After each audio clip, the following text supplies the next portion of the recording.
What is up, thumb throttlers? We are into the first few weeks of March, and I feel as though winter has finally entered the chat for the 2024 season.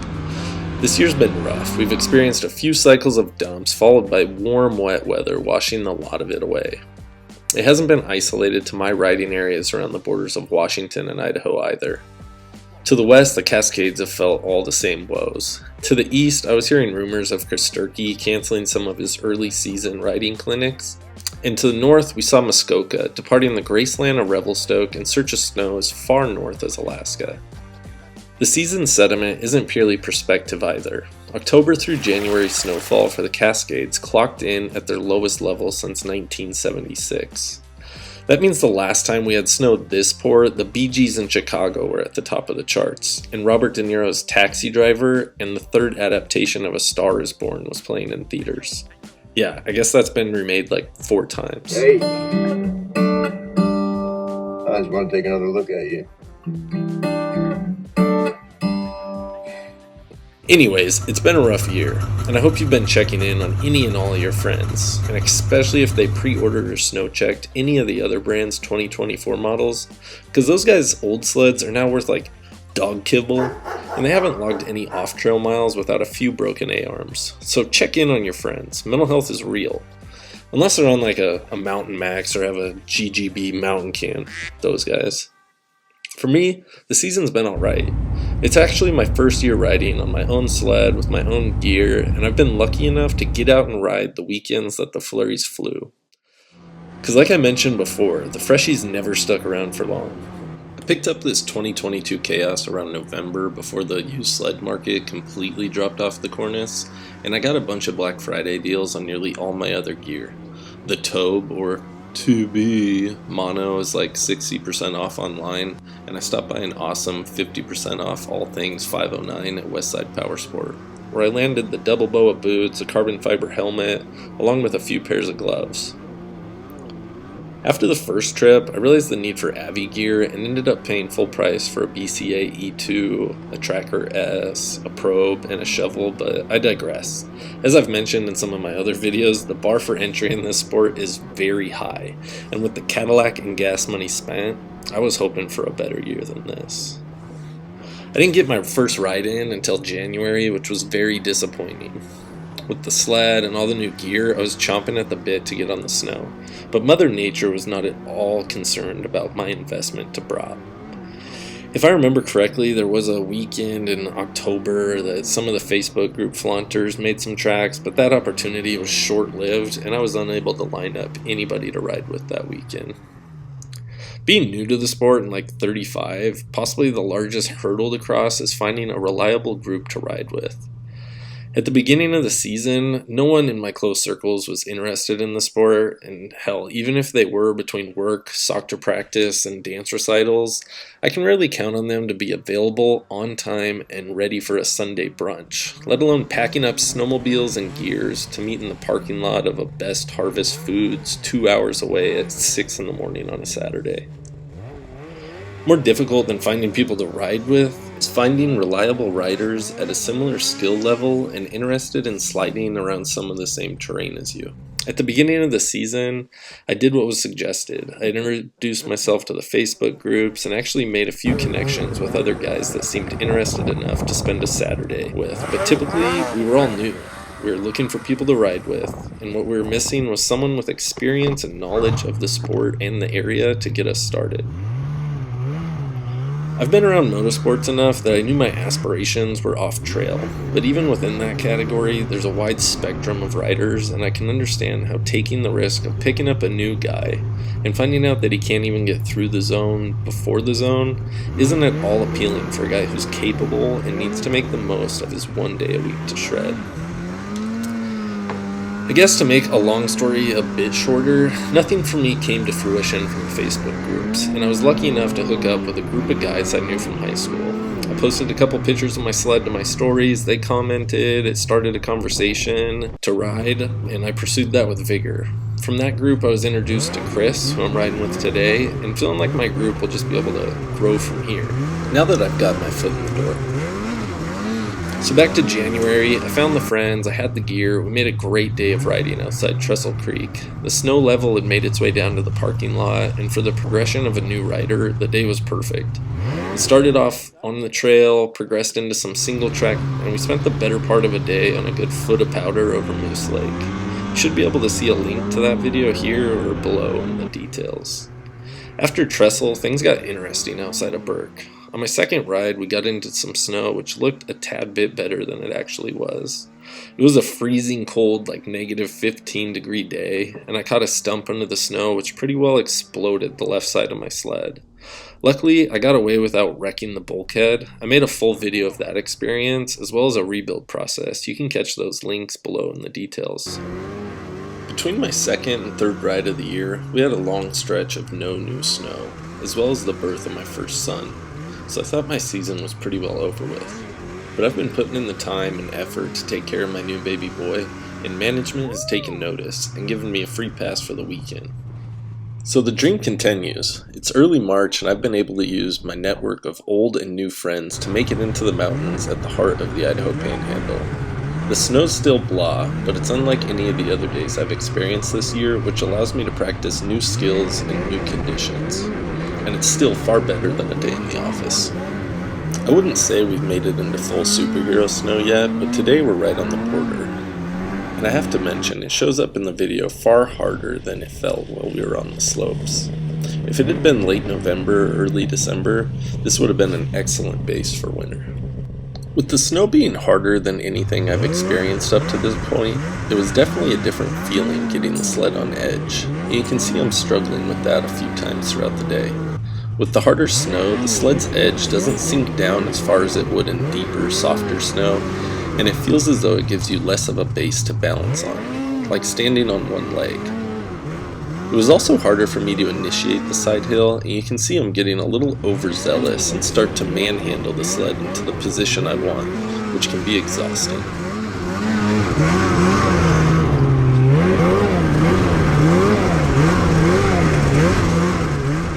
One of the mistakes I continued to repeat over and over for the day was continuing to use the excessive force I thought I needed for a downhill turnout, and using it at higher speeds where more gradual input to the sled would have sufficed. These jerky, excessive movements had me bouncing all over the place in some of the climbs that would have responded nice and smooth to more gentle inputs.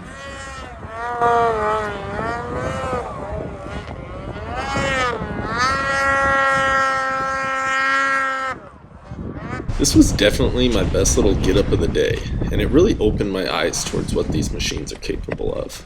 I'd failed at getting up off this cat track and onto the hillside, wrecked, and rolled my sled out. It was now on the steepest part of the hill, and Chris was able to motivate me to give her a shot from where it lay. It doesn't look like much here, but it felt super impressive.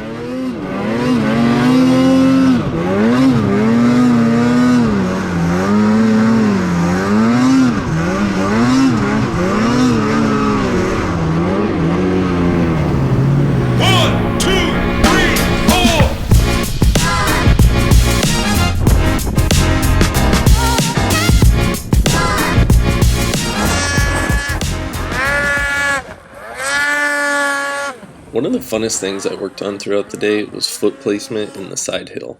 I was very impressed with how the sled reacted when I was using proper form and foot placement, keeping my feet further forward on the running boards to maintain elevation, and stepping back a ways the sled would naturally react and track further up the hill. It was super rewarding to put into practice what I had been endlessly consuming in YouTube videos.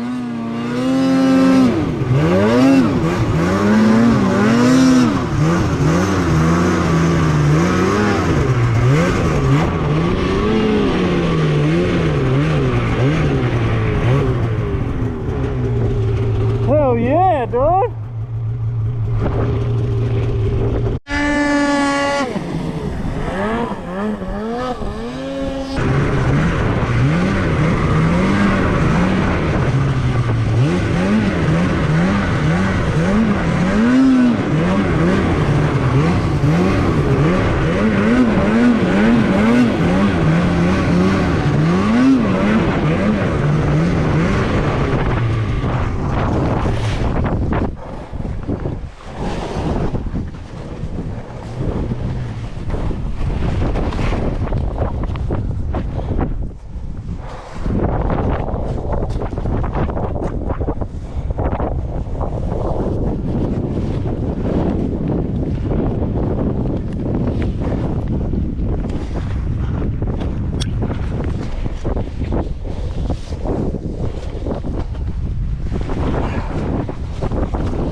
This was definitely the most rewarding pull of the day. Chris and I had been playing on the lower portion of this hill for a while now, and we were both playing it safe and a little hesitant to push on to the top of the mountain. However, this pull landed us both on a safe track to the middle saddle of the main two peaks, and it offered an awesome view from the top.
Through the day, Chris and I had been working our way around and checking out a few different zones. This was the last zone of the day, and it was also the location of my previous incident, so I was playing it pretty safe. What worked out to be pretty cool though was with these final pulls, we were able to tie together all the different zones we had worked that day into one constant pull up the mountain, which made for some pretty long runs.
I really appreciate you guys watching the video. I know it's nothing spectacular, but it's fun for me to share my experience and talk about what it's like getting into the sport.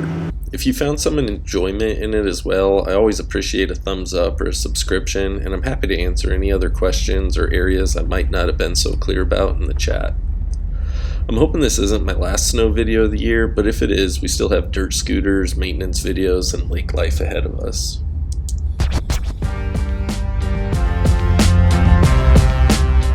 Thanks for tuning in, guys, and I'll catch you next time.